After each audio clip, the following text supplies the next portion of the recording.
Halo kakak, berhubung ini adalah kisah novel jadi kemungkinan video dan narasi tidak sama, dukung like, komen dan subscribe kakak, semoga bisa terhibur, selamat mendengarkan. Kecepatan yang bagus, mampu menghindari serangan dari yang mulia. Ketika kata-kata itu jatuh, sosoknya yang halus bergetar, seolah-olah dia telah berubah menjadi badai dan datang ke arah asap mesiu. Tapi jangan lupa, ini tidak ada dalam formasimu. Xiaoyan ingin melawan jangkrik emas dengan Suruyu untuk mengungkapkan teknik takdir, dan kekuatan klon secara alami sangat diperlukan. Setelah melahap keabadian tingkat kedua dari dua kekosongan, meskipun kekuatan klon jangkrik emas tidak menembus ke tingkat ketiga, ia juga mencapai tingkat puncak tingkat kedua, memadukan dewa anti-inflamasi dengan momentum yang agung dan mendominasi, yang tiba-tiba terpancar dari tubuh anti-inflamasi. Dan klon dewa primordial hanya membuat kekuatan tubuh daging mencapai keabadian para dewa. Namun, klon jangkrik emas membuat Xiaoyan mencapai keabadian para dewa pada saat ini, dan itu secara paksa berada di alam, sehingga Xiaoyan merasakan kekuatan aturan, dan dengan keras, api tiga warna di tubuh Xiaoyan naik, dan di hadapan siulan Suruyu, Xiaoyan melepaskan semua kekuatan yang telah tersimpan di hatinya untuk waktu yang lama, dan nyala api berdetak di telapak tangannya. Pada saat ini, rasa ancaman yang kuat asli telah banyak melemah, setidaknya dapat dibuktikan bahwa setelah menyatu dengan klon jangkrik emas, meskipun belum mencapai tipe ketiga, ia sudah memiliki kemampuan untuk bertarung dengannya, tergantung di mana dari kedua belah pihak yang lebih kuat atau lebih lemah. Menurut pemahaman Xiaoyan tentang Taiksu, kekosongan di depannya seperti batu giok, meskipun itu adalah tingkat ketiga, tetapi fondasinya tidak stabil. Apakah itu pengalaman tempur atau sarana dan trik? Itu masih jauh dari cukup. Lagi pula, para dewa itu abadi. Keterampilan bertarung tingkat lembah tandus yang dia miliki setelah itu bukan melalui penjarahan, tetapi bisa diperoleh dari pertempuran sebelumnya. Xiaoyan sudah memperhatikan bahwa sarana tempur yang dimiliki oleh Taiksu sangat terbatas, dan bahkan tembakan Void Ruyu merasa bahwa dia belum mengerahkan kekuatan sejati ketiga, dan dia terbungkus badai dan berubah menjadi tornado. Kaki kanan Xiaoyan mundur setengah langkah, dan tubuhnya berhasil, dan kata api dengan panik berkumpul di lengannya. Keduanya bertabrakan dengan keras di saat berikutnya. Nyala api angin yang naik, kedua belah pihak tidak bermoral, mencurahkan seluruh energi mereka, seolah-olah mereka berdua memiliki tekad untuk menang. Buntut dari tenggorokan tersapu terbuka, dan seluruh pusat bumi dan bahkan bintang-bintang dihasilkan. Xiaoyan menerima pukulan kehampaan sebagai batu giok, kehampaan sebagai batu giok dalam badai, dan pupil matanya tanpa sadar melebar. Adalah orang yang licik, ternyata dia telah menyembunyikan kekuatannya, tidak heran dia tidak takut. Namun, jenis kedua Laosu adalah pembangkit tenaga listrik 4 elemen, dan kekuatan aturan tidak dapat dibandingkan. Badai itu meraung, seolah-olah ingin meledakkan api Xiaoyan, tetapi Xiaoyan meraung dengan marah, dan tiga hati api di tubuhnya adalah aturan terkuat. Karena mereka adalah aturan itu sendiri, tidak perlu hal-hal anti-inflamasi. Ketika dia mencapai keabadian yang saleh, kekuatannya benar-benar terungkap, dibungkus dalam api anti-inflamasi.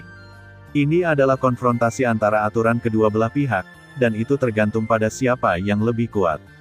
Anda adalah satu. Kedua, mengapa kekuatan mata Xiaoyan memadatkan kekuatan bintang api meledak, dan kedua belah pihak menemui jalan buntu, tetapi mereka menemui jalan buntu. Ini sebenarnya buruk bagi Xiaoyan. Kekuatan klon jangkrik emas berasal dari melahap, dan keuntungannya adalah tidak ada batas atas, jika melahap cukup banyak orang kuat.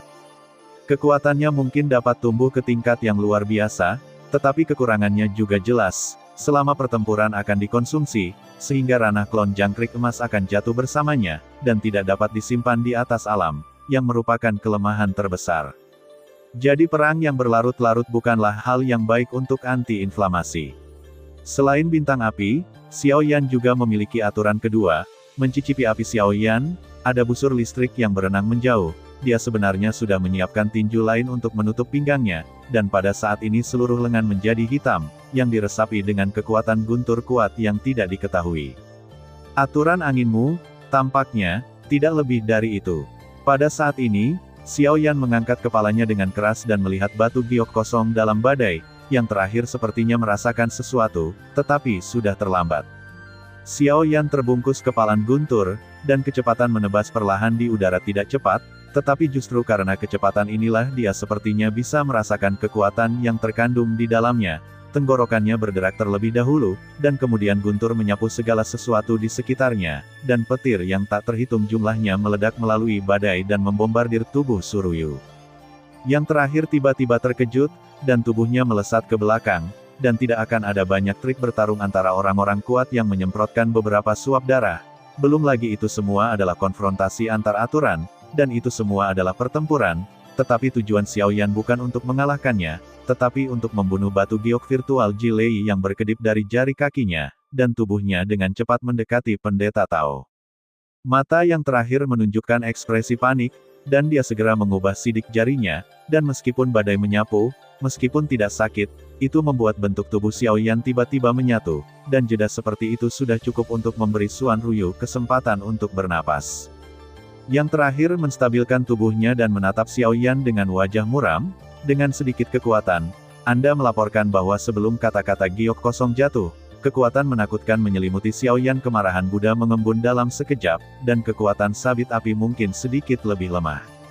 Tapi yang saya inginkan bukanlah memberi Suruyu kesempatan untuk bernapas, menyentuh api dan menyapu tubuh yang meradang, dan bergegas ke lautan api lagi, menyerang badai dan menghancurkannya.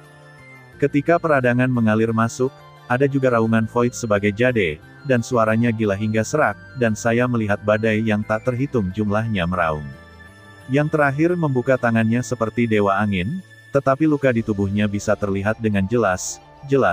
Yang terakhir masih banyak terluka, dan merasakan krisis, dan tidak berani tinggal di belakang untuk menunjukkan keterampilan bertarung terkuatnya. Tubuh Xiaoyan tidak mandek, tetapi meluncurkan teknik bertarung giok cepat dan kosong, yang termasuk dalam ruang lingkup dan tidak dapat ditargetkan pada monomer, tetapi diselimuti dalam jangkauan yang sangat besar. Angin yang sangat kencang yang menyapu tubuh-tubuh anti-inflamasi memotong daging seperti pisau tajam. Xiaoyan tiba-tiba basah kuyup dengan darah, tanda bintang 5 di tengah alisnya berkedip, dan ki dan darah mengalir dengan cepat, melawan kerusakan dengan kekuatan penyembuhan yang kuat, dan adegan ini dikejutkan lagi hingga menjadi virtual seperti batu giok. Karena yang terakhir sudah mendekat dengan cepat, jelas bahwa meskipun kekuatan teknik bertarung ini kuat, giok kosong itu sendiri juga untuk sementara tidak dapat bergerak. Xiaoyan meremas tinju api, dan meledakkan kekuatan lengan ilahi. Pada pukulan sebelumnya, cukup banyak daya yang dicadangkan. Tentu saja, jika pukulan ini ingin membombardir dan membunuh Suruyu, itu tidak cukup untuk membombardir koin ilahi. Hanya dengan membuat kekuatan pukulan ini memiliki kekuatan teknik bertarung tingkat lembah tandus, dimungkinkan untuk memukul dengan keras, dan bahkan membombardir dan membunuh Suruyu. Semuanya sangat cepat sehingga Anda hanya dapat melihat kekuatan 6 keinginan yang berkedip-kedip meletus, membuat nafas anti-inflamasi meledak lagi. Pada saat yang sama, tinju itu sudah meledak dari tendon biru di ujung dahinya, dan kemarahan di hatinya meletus, seolah-olah dengan pukulan ini, tinju Dewa Kejut 7 pembunuhan diledakkan. Terima kasih sudah mendengarkan kakak dan yang sudah subscribe. Untuk yang belum subscribe yuk subscribe kakak dan yang minat support jadi member klik tombol gabung kakak. Semua cerita sudah Mimin simpan di playlist supaya bisa kakak ikuti. Bila suka cerita Mimin jangan lupa subscribe channel Mimin dan share channel Mimin ke seluruh penjuru benua. Terima kasih.